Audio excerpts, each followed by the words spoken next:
Oke, selamat malam. Kita bertemu lagi ya. Kali ini kita akan berbincang-bincang dengan aktivis sosial kampus nih. Ya, ada Mas Izul di sini. Ya, Mas Izul? Setelah ini kita akan berbincang-bincang tentang norma sosial. Jadi Mas Izul ini adalah aktivis sosial. Nantinya kita akan tanya-tanya nih terkait hal-hal yang berbau-bau sosial.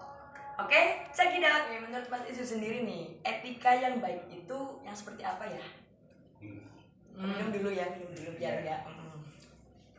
Etika yang baik ya, yo suatu nasana ya etika yang baik ya orang Mas Haji ya. Kalau terhadap orang yang lebih dewasa dari kita, etika yang baik itu yang seperti apa? Oke, tentunya di adat budaya Jawa sendiri kan sudah diajarkan dari dulu orang itu dilahirkan lahir ya sirah dhisik nek sebab kuwi tembe sikile dudu sikile ketemu sirahe. Nah, ngono wonge ben mikir orangnya biar berpikir bagaimana etika yang baik. Tentunya ketika hal yang terkecil saat itu anak-anak kan kalau mau pipis ya biar tahu kemana dia harus pipis, kemana dia harus buang air kecil. Ada namanya pendidikan toilet training. Kemudian yang setelahnya ketika berkontrak dengan sosial ya biar tahu artinya ketika berbicara dengan orang yang dewasa sopan santun, ketika berbicara dengan orang yang lebih muda mungkin ya bisa memberikan hal yang terbaik.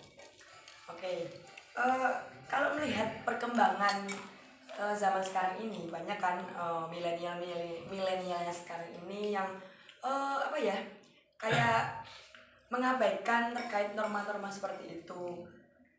Pandangan Anda sendiri bagaimana melihat milenialnya sekarang ini? Apakah etika yang Mas Izul tadi ngomong itu masih ada?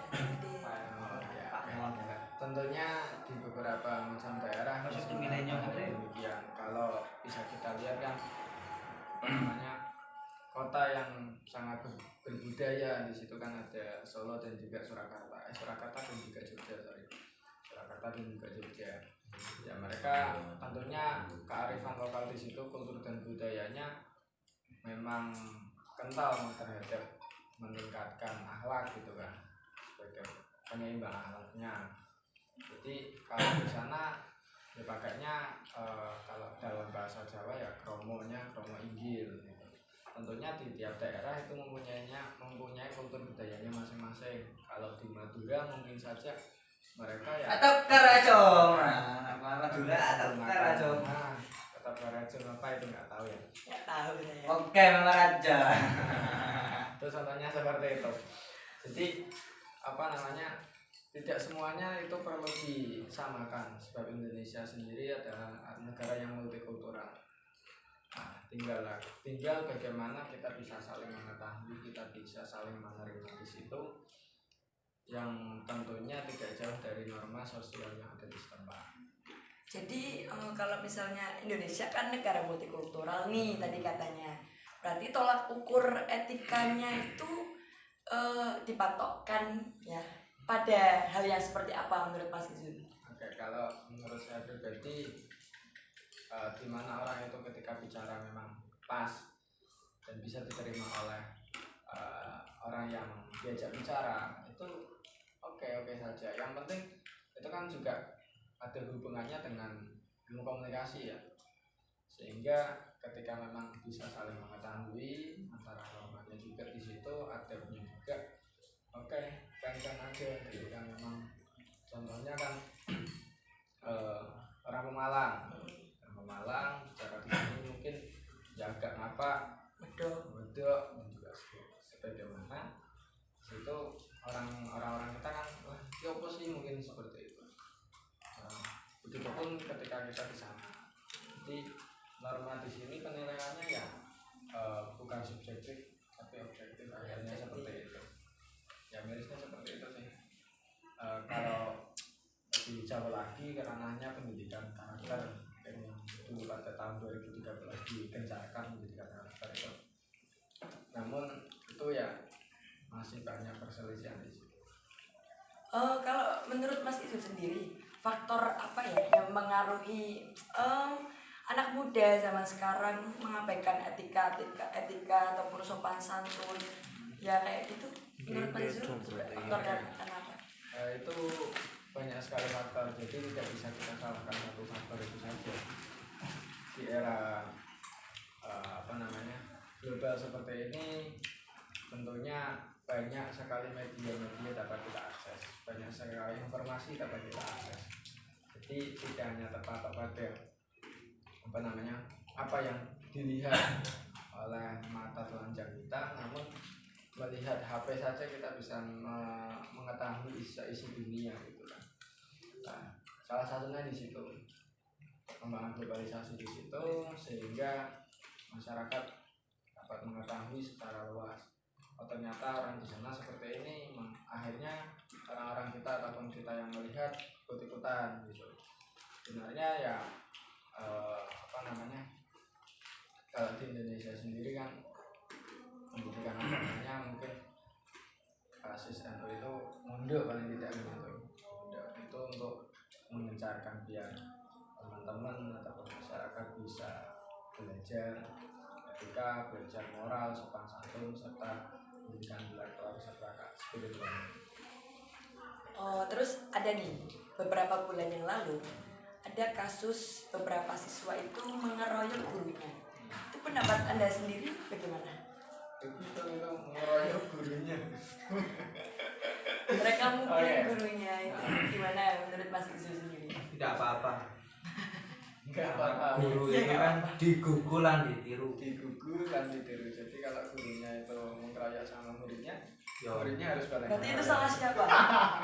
Salah pendidikan karakter yang diterima dari siswa itu sendiri, atau salah perkembangan yang tadi Mas Izu ngomong itu terkait perkembangan globalisasi, apakah itu ada hubungannya? Tentunya ada hubungannya dengan hal itu semua.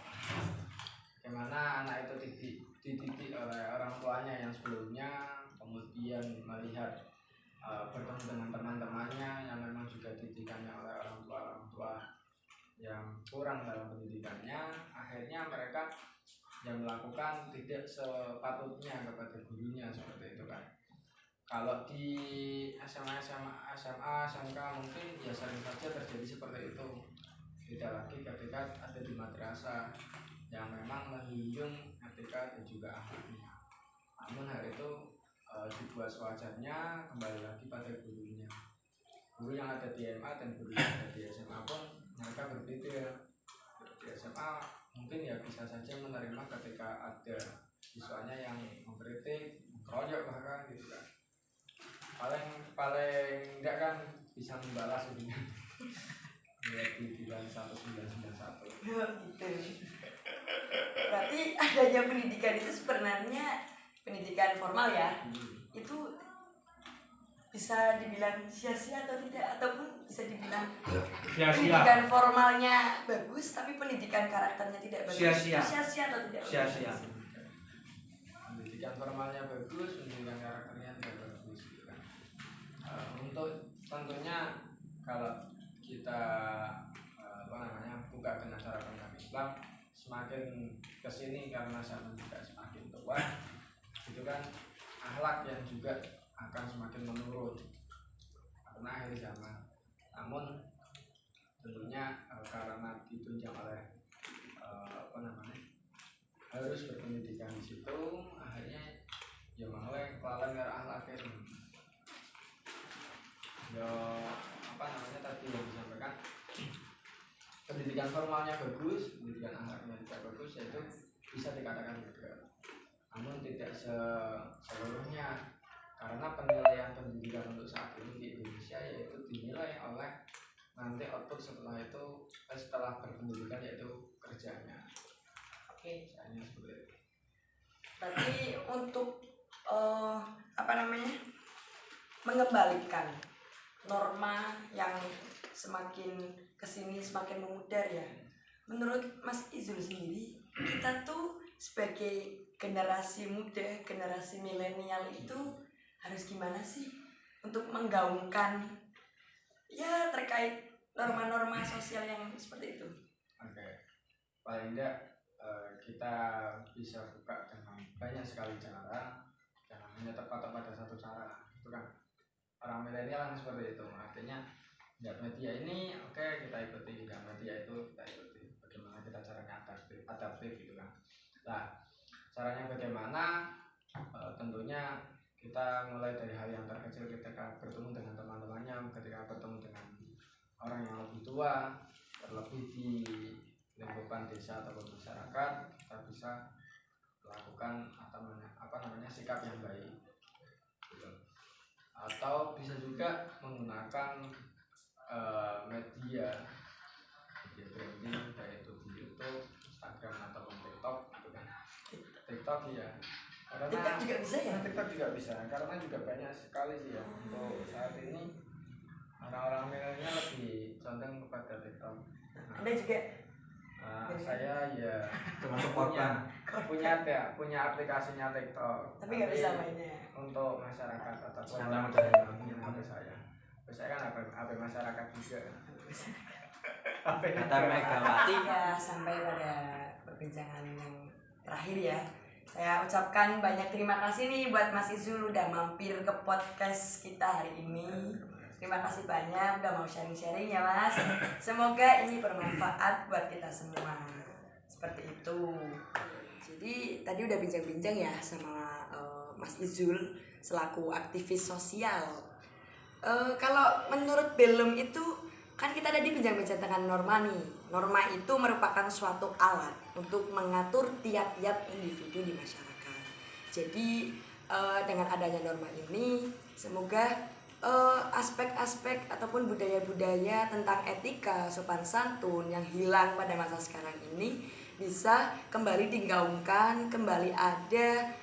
Karena generasi milenial itu bukan tentang generasi muda yang hanya bisa teknologi, IT dan segala macam, tapi generasi muda yang sekarang itu juga tidak luput tetap membudayakan budaya-budaya yang lama. Sekian, terima kasih. Wassalamualaikum warahmatullahi wabarakatuh.